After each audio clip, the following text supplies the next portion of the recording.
Hello everyone. इस video lecture में हम बात करने जा रहे हैं कोल्बे वैद्युत अपघटन के बारे में, कोल्बे इलेक्ट्रोलाइसिस के बारे में। जैसे कि आप जानते हैं, पिछले वीडियो में हमने बात की थी विकार्बोक्सिलीकरण, डिकार्बोक्सिलेशन के बारे में। तो ये जो रिएक्शन है ये भी एग्जाम्पल है डिकार्बोक्सिलेशन का। तो ये जो कोल्बे इलेक्ट्रोलाइसिस है इसमें होता क्या है कि जो कार्बोक्सिलिक एसिड की सोडियम या जो पोटेशियम सॉल्ट हैं उनका जो एक्वस सॉल्यूशन है, जलीय विलयन है, उसका हम कराते हैं इलेक्ट्रोलाइसिस। और जब उनका हम कराएंगे इलेक्ट्रोलाइसिस तो हमें हाइड्रोकार्बन एल्केन प्राप्त होंगे एज ए प्रोडक्ट। और यहाँ पर एक बात ध्यान रखेंगे कि इस रिएक्शन में जो आप एसिड काम मिलेंगी, एसिड के एल्किल ग्रुप में जितने कार्बन होंगे उसे जस्ट डबल कार्बन वाली हमें एल्केन प्राप्त होगी। और ये जो रिएक्शन है, ध्यान रखेंगे कि ये रिएक्शन फ्री रेडिकल मैकेनिज्म यानी मुक्त मूलक क्रियाविधि के द्वारा संपन्न होती है। तो देखिए, पहले यहाँ पर हम करेंगे क्या, यहाँ पर कि जो कार्बोक्सिलिक एसिड हैं उनके सोडियम या पोटेशियम सॉल्ट लेंगी।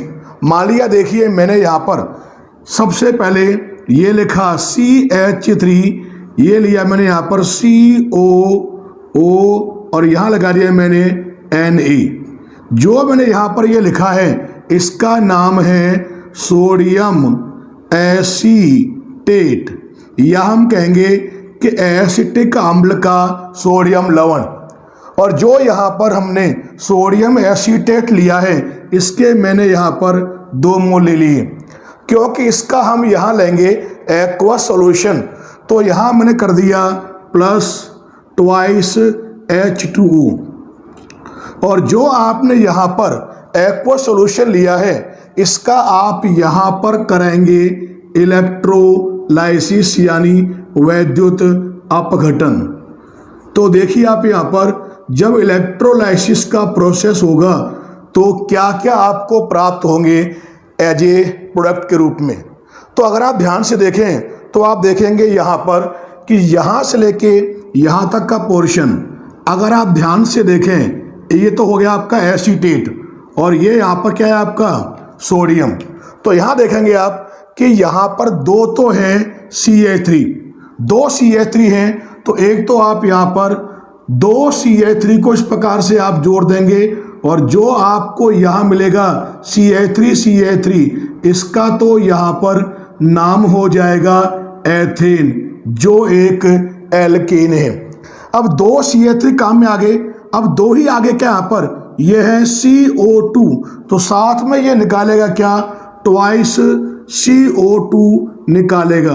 अब आप जानते हैं CO2 निकल रहा है और आप जानते हैं CO2 का रिमूवल, CO2 का जो निष्कासन है उसी को हम क्या बोलते हैं, डिकार्बोक्सिलेशन कहते हैं। अब यहाँ पर देखिए ध्यान से, यहाँ तक का जो पोर्शन है वो तो काम में आ गया, निकल गया। अब देखिए यहाँ पे 2 तो बचे कौन, Na। तो इनको समझने के लिए मैंने यहाँ पे इस प्रकार से लिखा, ये हो गया आपका पहला Na, ये हो गया आपका दूसरा Na, 2 Na। यहाँ पे क्या है, ट्वाइस H2O। और एक जल के अणु में होता क्या है, जल के अणु में होता है H और OH, ये पहला मोल, फिर ये हो गया H और OH, ये दूसरा मोल, ये हो गया आपके जल के 2 मोल।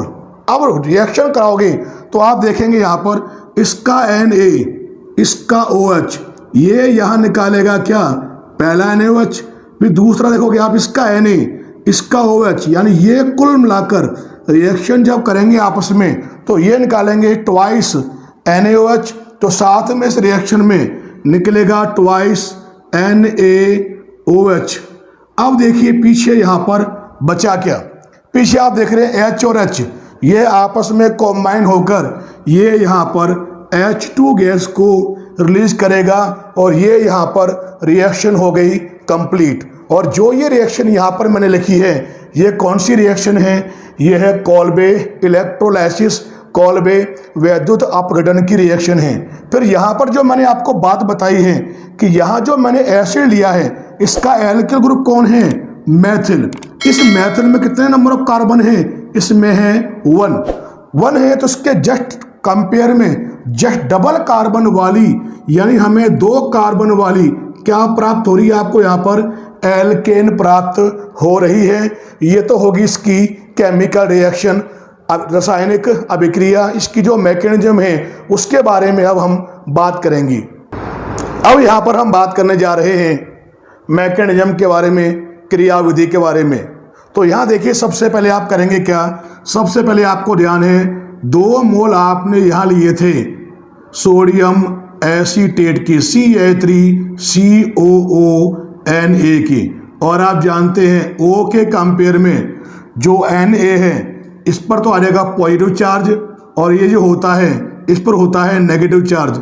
यानी कहने का अर्थ ये है कि इस बॉन्ड के इलेक्ट्रॉन शिफ्ट हो जाएंगे O के ऊपर। तो जब यहाँ पर ये आयोनाइज होगा तो ये यहाँ पर देगा क्या, ये 2 तो देगा यहाँ पर क्या, CH3COO नेगेटिव, और साथ में देगा यहाँ पर क्या, ये ट्वाइस Na पॉजिटिव। और जो यहाँ पर ये बना है इसको हम कहते क्या है, ये होता है एसीटेट आयन। अब जैसे कि आप जानते हैं इलेक्ट्रोड बेसिकली 2 प्रकार के होते हैं, एनोड और कैथोड। तो पहले हम बात करेंगे यहाँ पर एट एनोड के बारे में कि आखिर जो एनोड है उस पर जो रिएक्शन होगी वो एनोड पर किस प्रकार से होगी। आपको ये पता है कि जो एनोड होता है ये होता है पॉजिटिव चार्ज वाला, और एनोड पर जो यहाँ रिएक्शन होती है एनोड पर ये कौन सी रिएक्शन होती है, यहाँ आप ध्यान रखेंगे एनोड पर होता है ऑक्सीडेशन। अब यहाँ क्योंकि ये पॉजिटिव चार्ज वाला है, मैंने बताया कि एनोड पर होता है पॉजिटिव चार्ज, तो जस्ट अपोजिट चार्ज वाला कौन है, एसीटेट आयन, जिस पे नेगेटिव चार्ज है वो जाएगा एनोड पर। तो देखिए मैंने यहाँ पर ये लिया, ये ट्वाइस 2 मोल लिए, यहाँ पर क्या आएगा CH3COO नेगेटिव, ये आपका है एसीटेट आयन। अब जो यहाँ पर ये एसीटेट आयन है, आपको मैंने बताया कि एनोड पर होता है ऑक्सीडेशन, नेगेटिव चार्ज का अर्थ होता है 2 इलेक्ट्रॉन। अब यहाँ पर 2 मोल हैं, तो यहाँ से कुल मिलाकर आप करेंगे क्या, 2 इलेक्ट्रॉन को यहाँ से निकालेंगे, क्योंकि आप जानते हैं इलेक्ट्रॉन का निकलना, रिमूवल ऑफ इलेक्ट्रॉन हम कहते हैं ऑक्सीडेशन। तो होगा क्या, देखिए क्या बनेगा आपको, 2 आपको मिलेंगे क्या, CH3, ये हो जाएगा यहाँ पर C≡O, यहाँ O है। अब आप देखिए नेगेटिव चार्ज में होते हैं 2 इलेक्ट्रॉन, मैंने यहाँ पर 1 इलेक्ट्रॉन छोड़ दिया, 1 मोल का 2 मोल हैं तो दूसरा छोड़ दिया मैंने 1 इलेक्ट्रॉन। तो यहाँ जो आपको मिलेगा ये हो जाएगा यहाँ पर एसीटेट फ्री रेडिकल। अब जो यहाँ पर ये बना हुआ एसीटेट फ्री रेडिकल है, इसमें देखिए यहाँ पर ये किस प्रकार से रीअरेंज होगा। यहाँ पर आप जानते हैं कि यहाँ पर है सिंगल बॉन्ड, और सिंगल बॉन्ड में होते क्या है, सिंगल बॉन्ड में होते हैं 2 इलेक्ट्रॉन। ये बॉन्ड आप यहाँ से ब्रेक करेंगे, जब इसको ब्रेक करेंगे तो इसका जो इलेक्ट्रॉन है वो तो आ जाएगा कार्बन के ऊपर, और ये इलेक्ट्रॉन शिफ्ट करोगे आप यहाँ पर, और ये इलेक्ट्रॉन भी शिफ्ट हो जाएगा यहाँ पर, तो यहाँ पे आ जाएगा डल1, तो ये हो जाएगा पूरा निकालेगा CO2। 2 मोल हैं तो कुल मिलाकर यहाँ पे निकलेंगे क्या, ये निकालेगा ट्वाइस CO2 को यहाँ पर ये रिमूव करेगा, कार्बन डाइऑक्साइड को निकालेगा। अब यहाँ पे पीछे बचा क्या, 2 मिलेंगे आपको, ये लिखा मैंने 2 मोल, 2 आपको मिलेंगे क्या, CH3, और जो ये कार्बन है इसके ऊपर यहाँ पर क्या है 1 इलेक्ट्रॉन। जो यहाँ पर ये बना है इसको अगर आप नाम दें तो इसको हम नाम देते हैं, ये होता है मेथिल फ्री रेडिकल, ये इसका नाम है। क्या बताया मैंने, मिथाइल फ्री रेडिकल। अब होगा क्या कि 2 जो वहां पर आपको मिल रहे हैं मिथाइल फ्री रेडिकल, वो आपस में कॉम्बाइन होंगी। कैसे, देखिए ये लिखा CH3 और ये इलेक्ट्रॉन, ये पहला, फिर लिखा मैंने एक और वापस CH3 और इलेक्ट्रॉन।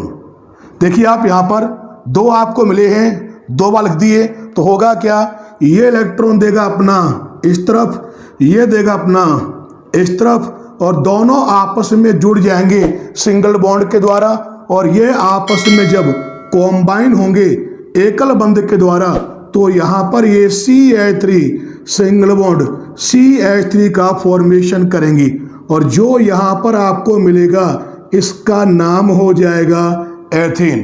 तो इस प्रकार से यहाँ पर क्या होगा, एनोड पर आपको एथेन प्राप्त हो जाएगी।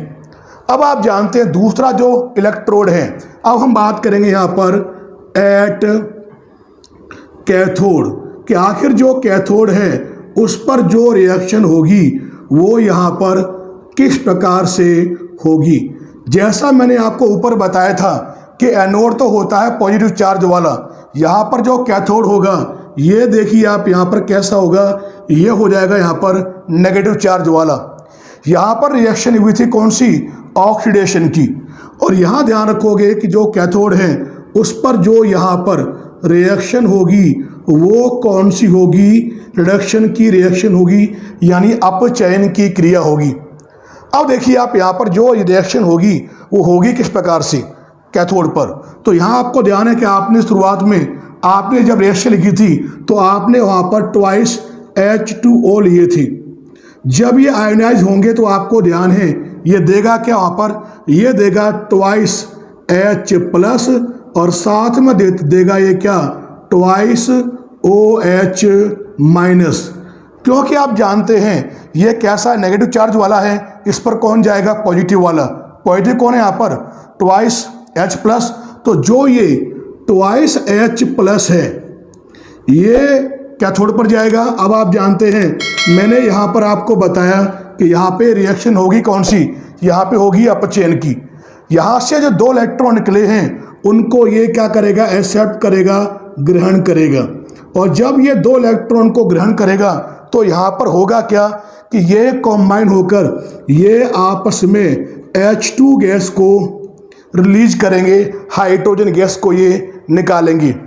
अब देखिए आगे होगा क्या, यहाँ पर कौन बचा, ट्वाइस OH-, वो क्या करेंगे, ट्वाइस Na+ के साथ रिएक्शन करेंगे। तो कहने का अर्थ ये है ऊपर जो बचे थे ट्वाइस Na+, वो करेंगे क्रिया किसके साथ, ट्वाइस OH- के साथ, और यहाँ पर ये रिएक्शन करके क्या बनेंगे, ट्वाइस NaOH बनाएंगे। इस प्रकार से जो मैंने यहाँ पर ये लिखी है ये हो जाएगी यहाँ पे complete mechanism of Kolbe electrolysis. जो ये कॉल्बे इलेक्ट्रोलाइसिस है उसमें एक बात ध्यान रखेंगे कि यह इस मेथड्स के द्वारा, इस प्रोसेस के द्वारा आप एक कार्बन वाली एल्केन को सिंथेसाइज या प्रिपेयर नहीं कर सकते। यानी कहने का अर्थ है कि जो ये CH4 है जिसका नाम क्या होता है, मैथेन, इस विधि द्वारा, इस मेथड के द्वारा निर्मित नहीं होता। इसका अर्थ यह है कि methane can't be prepared by this reaction, by this method.